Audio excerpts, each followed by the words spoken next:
ઘણાય મને પ્રશ્ન કરે કે માતાજી અમે આટલા સત્કર્મો કરીએ છીએ, આટલા યજ્ઞો કરીએ છીએ, આટલું દાન કરીએ છીએ, છતાં પણ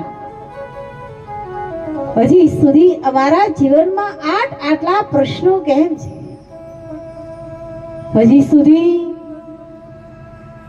અમને ક્યાંય આટલી ઉંમર વ્યતીત થઈ ગઈ, છતાં પણ ક્યાંય સુખ અને શાંતિ દેખાતી નથી.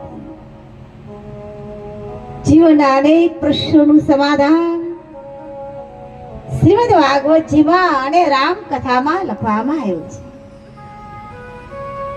આ વિચાર આવતા જ સવારનો પ્રાતકાળનો સમય થઈ ગયો છે. મુનિવર વ્યાસે બધા સેવકોને કહ્યું કે હવે મારે આશ્રમથી દૂર એકાંત વનમાં જઈ પ્રભુનું